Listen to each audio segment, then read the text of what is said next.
Assalamualaikum dear students, hope you are well and hearty. Welcome to NIEBS Homeschool. This is Fatema Sabrin, Shikha, Assistant Teacher of National Ideal English Version School, Morning Shift. Today I am going to take working life class for the students of class 8 under the topic Chapter 1, page 10 to 30. I'm repeating, today our topic is Chapter 1, page 10 to 30. Students, this is lecture number 3. Students, please take your textbook. I'm going to write from your text. Listen to me carefully. Chapter 1, we have learned from page 1 to 9, and today we are going to learn from page 10. When man understood that carrying huge loads was causing much suffering, he invented something novel which would drive away his problems. The method through which they did it was really meritorious enterprise. There was physical labor as well. These inventors had to undergo different types of researches and observations to come to the ultimate invention of wheel. So our earlier ancestors were meritorious because they gradually developed everything, and our life becomes easy because of their invention. And today we will learn about the invention of wheel. Do you want to be an inventor? Someone wants to be a physician, someone wants to be a teacher, or someone an engineer. What do you want to be? Have a little brainstorming how it will be to an inventor. So in our society, someone wants to be physician, someone wants to be doctor, teacher, engineer, and there are some people maybe who wants to be an inventor. Are you one of them, students? Okay, look at this picture. This is a picture of wheel. Can you remember where you have seen this type of wheel? Why and with what are wheels covered? Okay, this is question for you.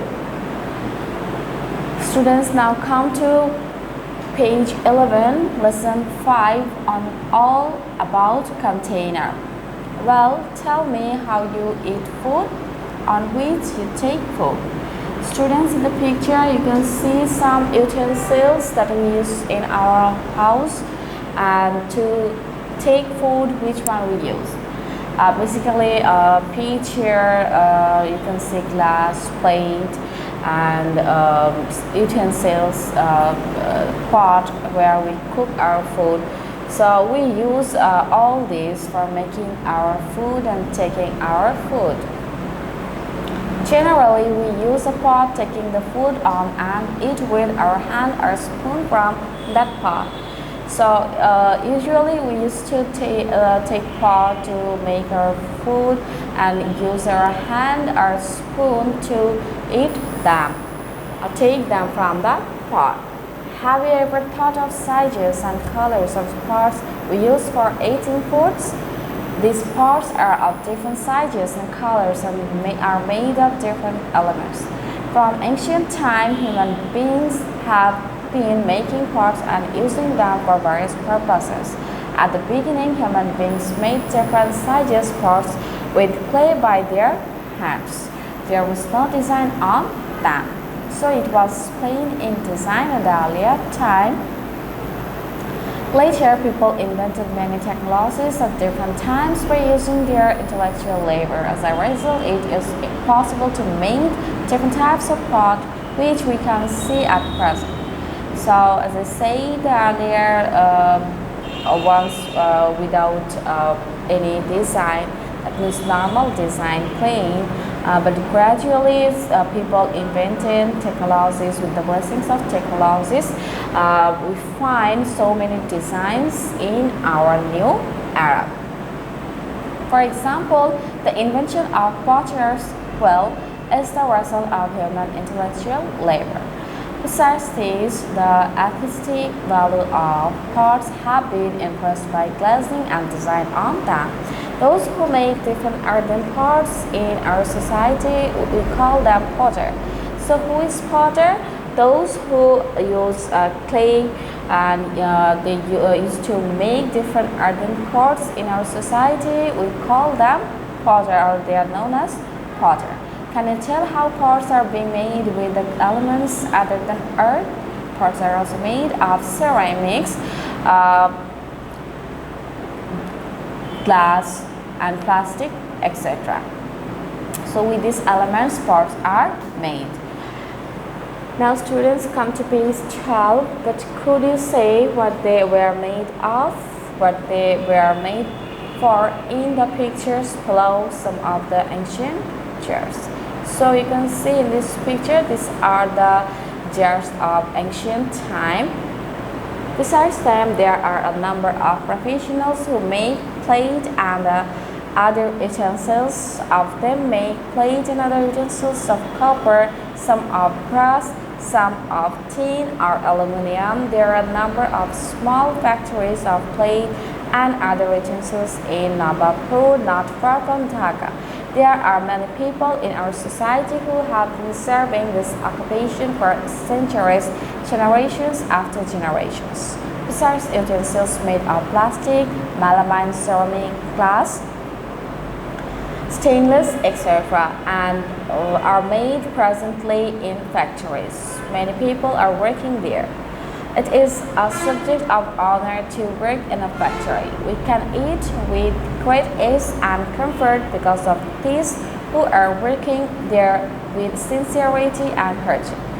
There are many people who buy and sell utensils. Besides, there are other professionals in our society who contribute a lot to develop our life by their physical and intellectual labor. So there are lots of people who are involving in this. They have taken it as their business and contributing in our economy, in our life. For example, blacksmiths, carpenters, garment workers, drivers of vehicles, weavers, etc. We will show honor to those class or professionals. So we can't disown them. We have to show respect towards blacksmith, carpenter, garment workers, drivers, weavers, because we directly or indirectly are dependent on them. Now students will learn about lesson 6, method of writing, preservation of meritorious enterprise. It is certainly not that man is thinking only now. Man has been contempting since the primitive age. Every moment he is thinking how to improve life and make life restless and comfortable. And while thinking and contemplating, man has invented various sorts of things. How will people of a country or of a century would know of any invention of another country or century? There were many problems due to this in the past. In order to inform someone of something, either one had to go physically or send representative. It was a matter of difficulties. So to send someone with information physically or as representative, it created problem and difficulties. Moreover, think people of one age invented something or made a machine. People of later age had no way to know how that machine was made. That was why writing method was invented. For example, when learned how to write, it can be known in details when and how writing was common on. So far, we know the oldest practice of writing was among the Phoenicians up to now. Students, you can see the picture, and in our next class we will learn more about lesson 6. So please read page 1 to 13 at home again. That's all for today, students. Hope you have understood today's topic. Read the text again at home. Obey your parents. Till then, Allah Hafiz. Assalamu alaikum.